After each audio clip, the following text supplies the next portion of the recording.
Hello friends, मैं हूं जयदीप दौंगन और स्वागत है मेरे YouTube चैनल कक्षा मित्र में। चलिए, हम इसका 2 वीडियो बना चुके हैं सिंपल इंटरेस्ट का। आज हम इसका तीसरा वीडियो देखते हैं, है ना। चलिए, क्वेश्चन है साधारण ब्याज की दर से कोई राशि 5 वर्ष में 6,000 रुपए तथा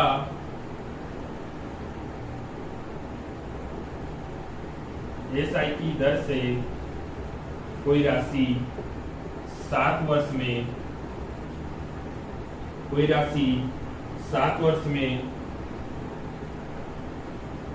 6400 रुपए हो जाती है, तब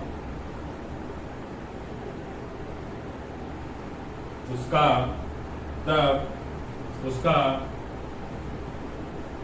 मूलधन बताइए।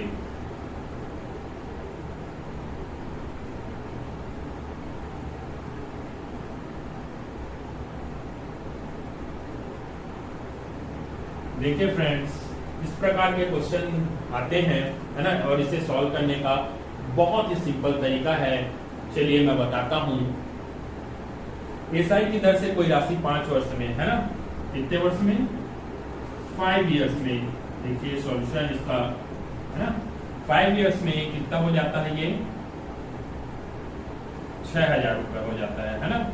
और 7 इयर्स में कितना हो जाता है? ये आपका हो जाता है 6400 रुपए। ठीक, तो इन दोनों के बीच का डिफरेंस क्या होगा?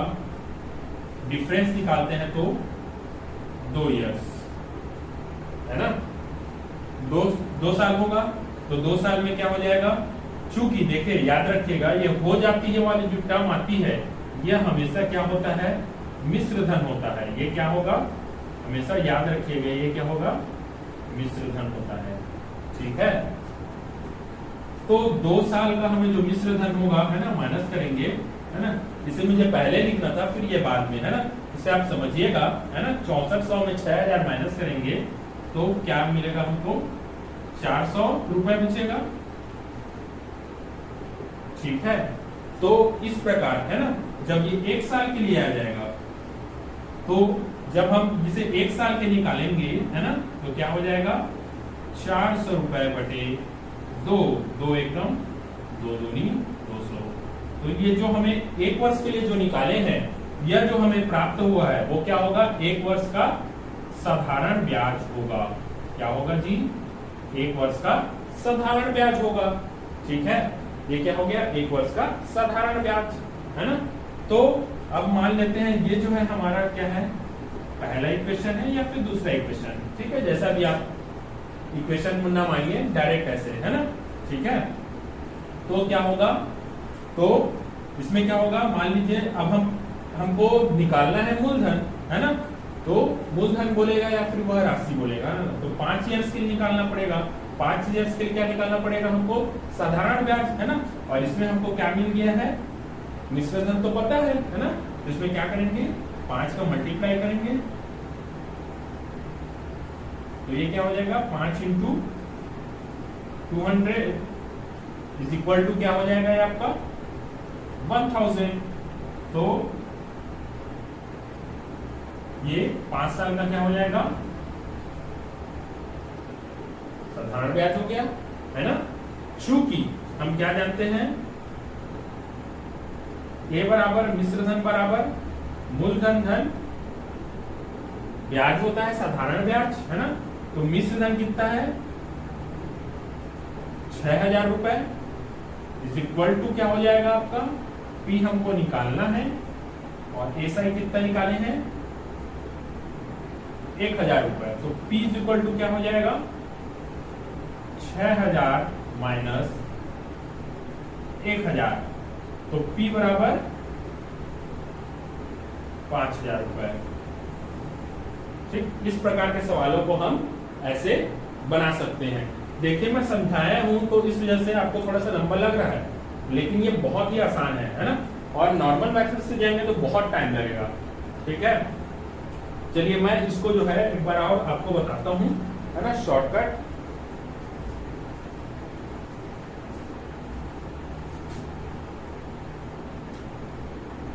चलिए एक बार देख लीजिए।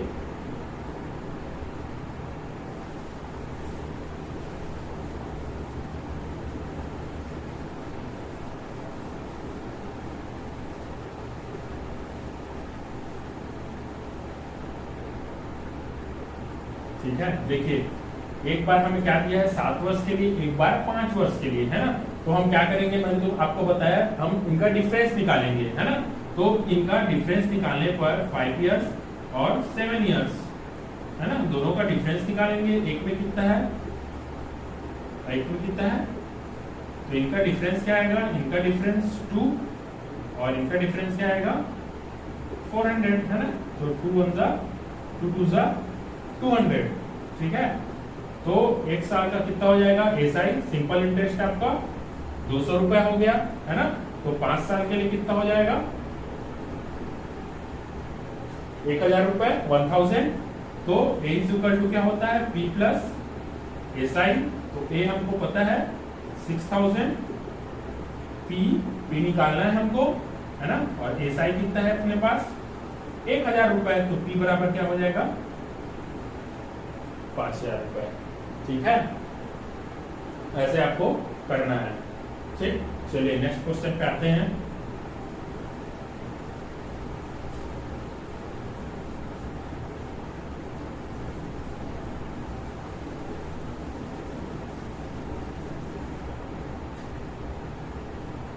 क्वेश्चन है, कोई धनराशि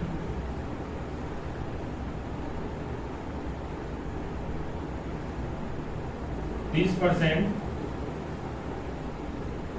वार्षिक पर उधार दिया यदि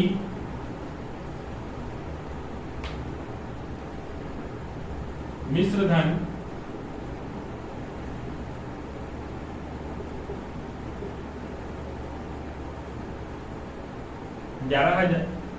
इतना हो, 1,17,000 हो, तब वह धनराशि ज्ञात कीजिए।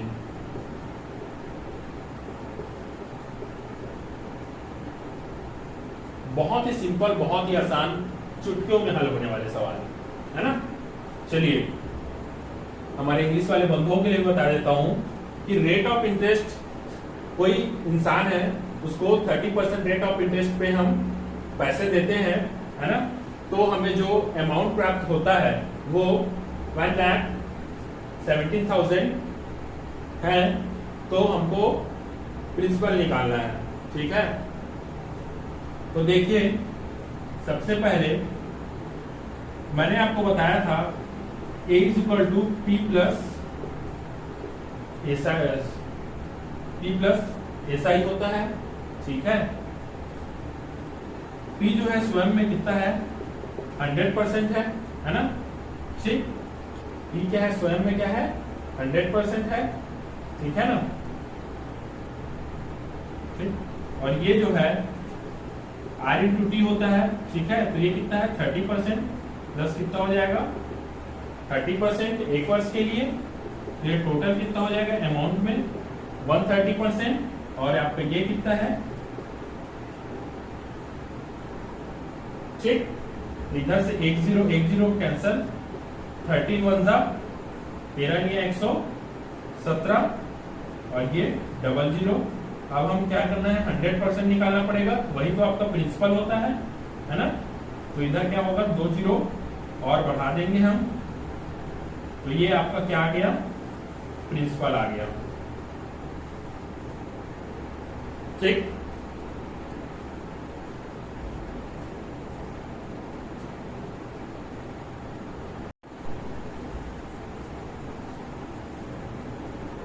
जब मैं पिछले क्वेश्चन में आपको बता रहा था, है ना, तो मुझे लग रहा है कुछ बच्चों को चीजें समझ में नहीं आई, है ना, कि A is equal to P plus SI बराबर ये 100% कैसे हो गया, और ये जो है RT 100% कैसे हो गया। देखिए मैंने आपको शुरुआत के वीडियो में ही बताया था कि SI बराबर होता है P into R into T by 100, है ना। जब हम P को 100% मानते हैं, जब हम P को 100% मानते हैं, मतलब इसका वैल्यू क्या हो गया, 100 हो गया, R इंटू टी बाई ये 100, इसलिए ये कैंसिल होके कैंसिल, ये कैंसिल हो गया, इसलिए क्या हो जाएगा, ये RT परसेंटेज हो जाएगा। तो पिछले सवाल में क्या था कि अमाउंट बराबर हमें दिया हुआ था 1,17,000 रुपए और R जो है 30% और T जो है 1 वर्ष। तो हमें P जो है ज्ञात करना था, अर्थात P मतलब टाइम, P फॉर प्रिंसिपल, मूलधन हमें निकालना था। तो अमाउंट जो है 1,17,000 रुपए, P प्लस SI, ये फॉर्मूला होता है मूलधन धन ब्याज, प्रिंसिपल प्लस सिंपल इंटरेस्ट। तो P जो है 100% मानते हैं और इसे हम RT%, जैसे कि मैंने अभी बताया, तो R कितना है 30, T कितना है 1, तो ये टोटल कितना हो जाएगा 130%, और 130% कितने के बराबर है, 1,17,000 के बराबर है। इसलिए 1010 कैंसिल हो गया, 13 एकम 13 निया 117, और सॉरी ये इतना था, है ना, 1,17,000, ठीक है।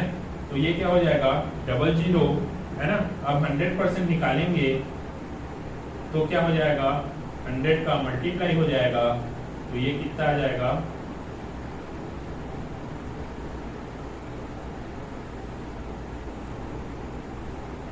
ये इसका उत्तर। तो देखिए फ्रेंड, मैंने आपको फिर से ये समझाया कि ये कैसे होता है। Thank you.